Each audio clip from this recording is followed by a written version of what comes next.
Oke, selamat pagi, siang, atau sore. Kali ini kita review salah satu motor yang cukup jarang juga di Indonesia, dari KTM 1050 Adventure. Ini motor masih dari Austria seluruhnya, jadi dia masih CBU. Ini motor tahun 2015, diproduksi memang hanya setahun. Setelah ini keluar jenis 1050, dan sampai dengan sekarang jenis Super Adventure ada di 1290.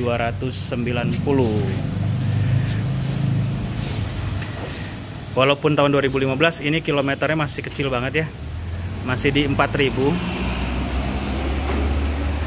Motor ini depan sudah dilengkapi dengan disc brake double ukuran 32, 4 piston dari Brembo. Ukuran bannya di 19 120/70. Shocknya pakai WP. Dia belum adjustable, tapi handlingnya enak banget. Jadi untuk berat gua yang di 78 kg, enak banget handlingnya, nggak perlu perubahan apapun. Dia udah throttle by wire, dan dia juga ada opsi untuk kecepatannya. Udah ada traction control, handlingnya juga oke. Untuk motor seberat 212 kilo, cukup ringan ya untuk ukuran motor yang segede gini. Kalau dari ukuran kurang lebih sama dengan 1290, tapi dia cc nya lebih kecil di 1050. Tankinya di 23 liter, enak untuk touring jarak jauh. Nah, gue udah pasang lampu nih di depan. Itu gue pakai gold, merek Gold Runway yang 5 titik. Itu udah cukup banget, udah terang banget.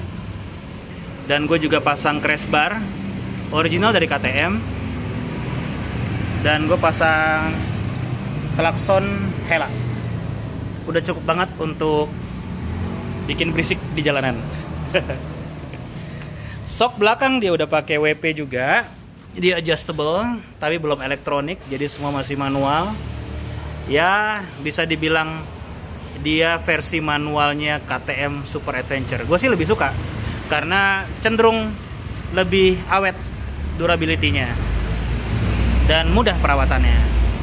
Belakang juga pakai single disc, pakai Brembo, tapi ini yang 2 piston. Kalau tadi yang depan 4 piston per kalipernya, kalau ini dia 2 piston. Ukuran ban belakangnya ini di 17 150/70, pakai merek lupa gue nih apa ya, Touareg Next. Gue juga udah pasang Touratech KTM untuk ukuran 25 liter aluminium, dan kemarin gue bikinin bracket bawahnya. Tetap pakai bracket aslinya dia, cuman ternyata untuk 1050 rada susah nyari bracket yang bener-bener plug and play untuk 1050. Jadi gue pakai 1190, tapi gue mesti bikin lagi plat tuh yang di bawah buat ngejust ke dia.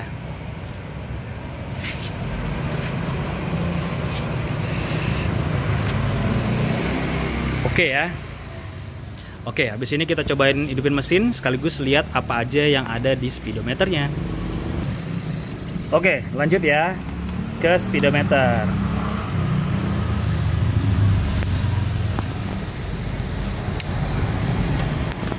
Kita lihat ya.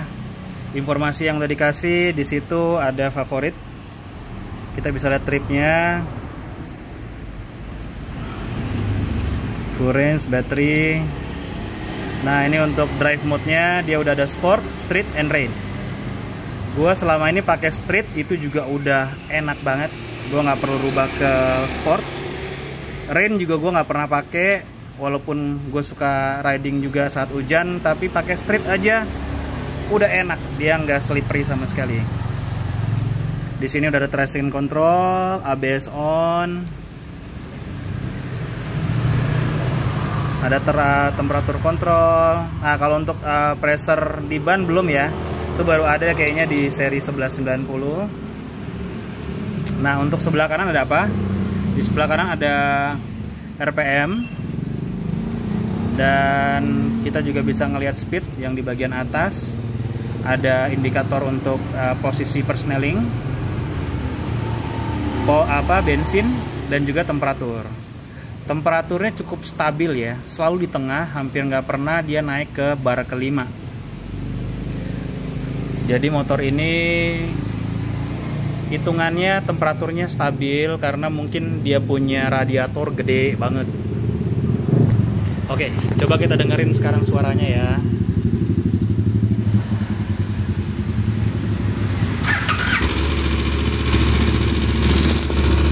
Oke, ini bunyinya. Ciri khas KTM, bunyi mesin sedikit kayak mesin jahit.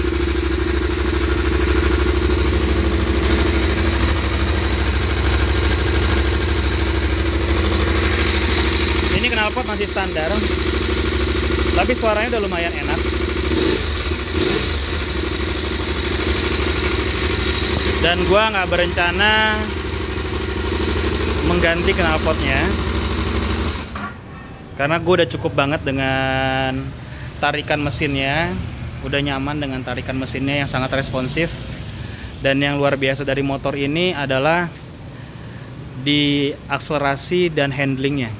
Motor yang segede gini tapi handlingnya enak banget kalau udah di jalan. Dan dia juga punya windshieldnya juga adjustable, manual. Dia bisa dipindahin ke beberapa titik dan sangat ngebantu dalam perjalanan. Kalau kondisi-kondisi lagi banyak pasir atau banyak angin, gue biasa full ke atas, itu dada juga nggak kena angin. Lampu depan juga udah ada daylight, dan dia udah otomatis.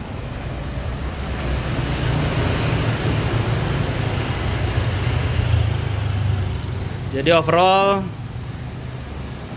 gua sih puas banget dengan motor ini. Sebelumnya gue selalu pakai jenis cruiser untuk touring, tapi ini sekarang jadi jagoan terbaru gua.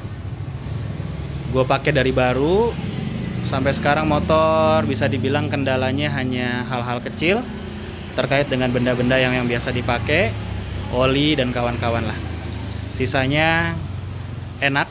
Dan spare part juga gampang nyarinya, karena juga mesinnya banyak dipakai di jenis adventure dengan cc yang lain. Kurang lebih itu bisa dipakai, karena perbedaannya hanya di ininya aja ya, di ukuran cc nya aja. Sisa jeroan-jeroannya hitungannya masih sama dengan adventure, super adventure yang lain. Oke, itu mengenai 1050 Adventure by KTM. Lain kali kita coba lihat review motor jenis yang lainnya.